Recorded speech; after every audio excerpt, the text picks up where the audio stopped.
voice in your head. You're wanted dead or alive.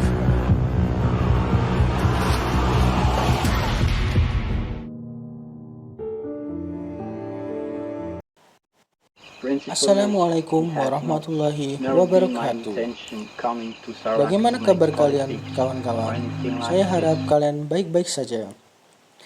Pada kesempatan kali ini, kita akan mereview film yang berjudul Paradise War, yang menceritakan tentang perjuangan seorang aktivis lingkungan, Bruno Mars. Sebelum kita mulai review,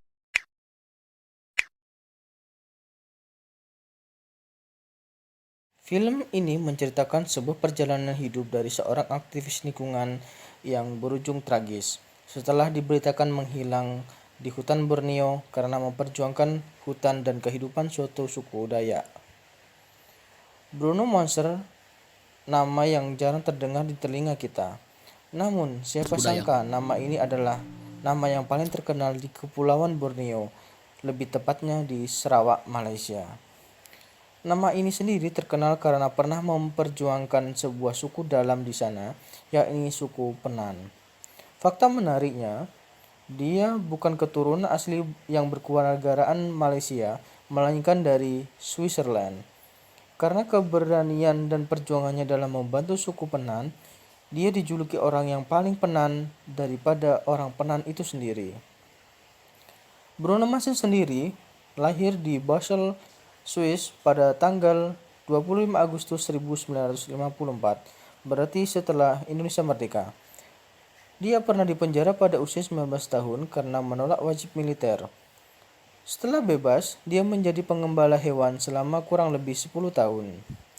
Di balik pekerjaannya sebagai pengembala hewan, dia mencoba minat baru sebagai perancang tangan dan ilmu pengobatan terapi. Keahlian lainnya adalah menenun. Dia juga punya hobi mendaki gunung. Pada usia 30 tahun, dia pindah ke Terengganu, Malaysia untuk tinggal bersama warga sekitar.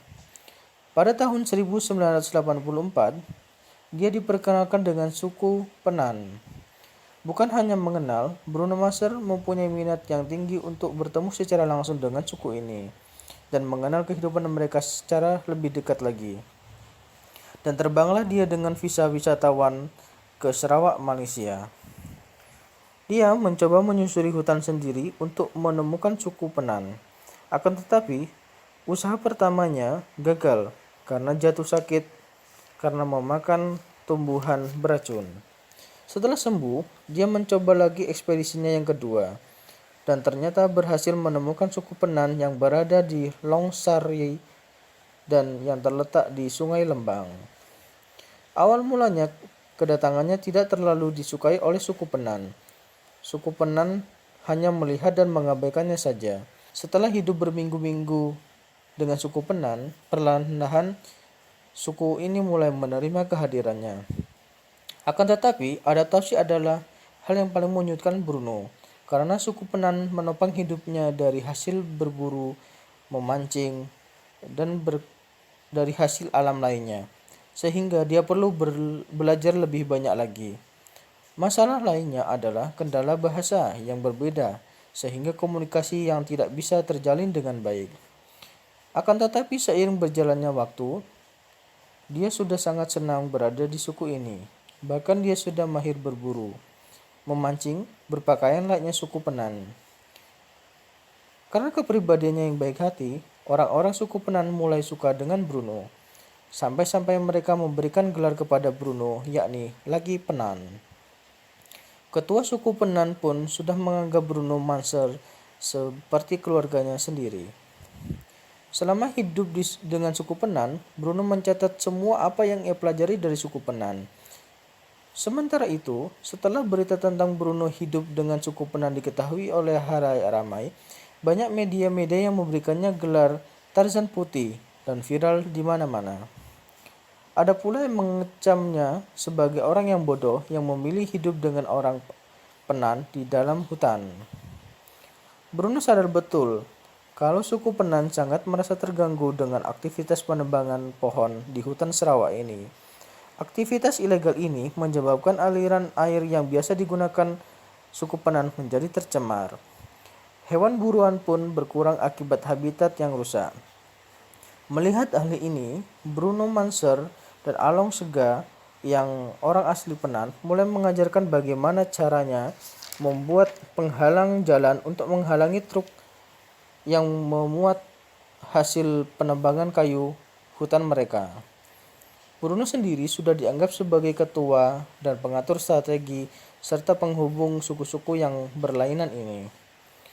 Tindakannya ini tentunya tidak disukai oleh pihak-pihak yang berkepentingan, dan dibuatlah sayembara siapa yang menangkap Bruno akan mendapatkan ratusan ribu ringgit Malaysia. Ironisnya, Bruno Mars sendiri tidak dapat tinggal lebih lama lagi di hutan ini karena visa Bruno yang sudah mulai kadaluarsa dan telah habis. Dan keputusan berat pun harus diambil. Ia harus pulang ke kampung halamannya setelah juga mendapat kabar bahwa ayah dan ibunya jatuh sakit. Akan tetapi, perjuangan Bruno Manser untuk membantu suku Penan tidak berakhir sampai di situ. Ini terbukti dari bantuan Bruno Manser yang setiap tahun dikirimkannya untuk suku Penan.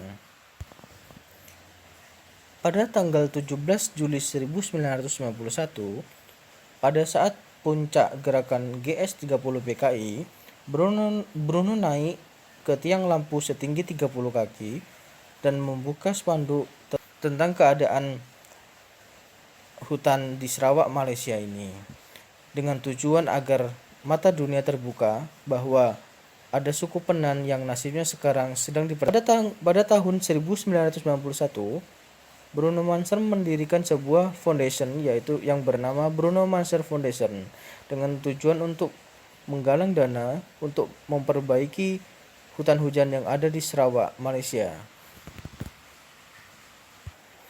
Dan perjuangannya ini pun juga dibantu oleh media-media yang dengan sangat terbuka membantu menggalang dana untuk mengembalikan hutan hujan yang ada di Sarawak, Malaysia ini. Akan tetapi, perjuangannya ini pun mendapat kecaman dan tidak kesenangan dari petinggi dari Sarawak itu sendiri yang menyebutkan bahwa orang luar tidak usah ikut campur dengan apa yang terjadi di hutan ini.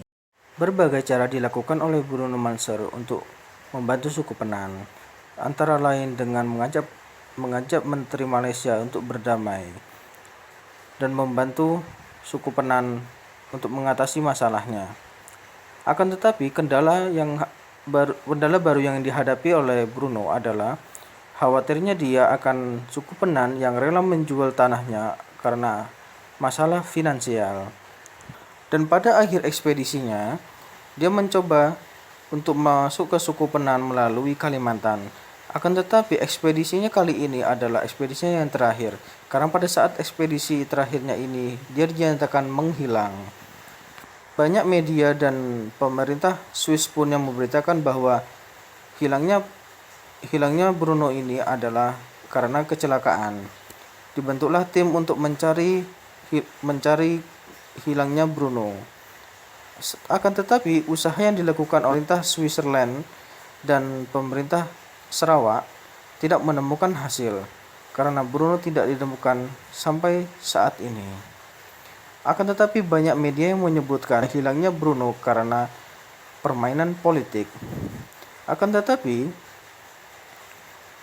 kita tidak mengetahui sampai saat ini apa yang terjadi pada Bruno, dan perjuangan Bruno ini akan selalu dikenang oleh siapapun yang termasuk pecinta lingkungan. Karena perjuangannya ini. Baiklah kawan-kawan, itulah alur dari film Paradise World, The Story of Bruno Manser. Semoga film ini kalian bisa memetik sebuah pelajaran bahwa pentingnya menjaga lingkungan itu adalah untuk kelestarian hidup kita. Dan juga jangan lupa subscribe, like, komen, dan share ke teman-teman kalian. Baiklah kawan-kawan, cukup sampai di sini. Kita akan bertemu lagi di film-film selanjutnya. Dan untuk kalian yang penasaran dengan film ini, kalian bisa cari di website yang menyediakan film ini agar kalian bisa terpuaskan lagi dengan film yang real. Oke? Terima kasih sudah menyimak video kali ini. Assalamualaikum warahmatullahi wabarakatuh.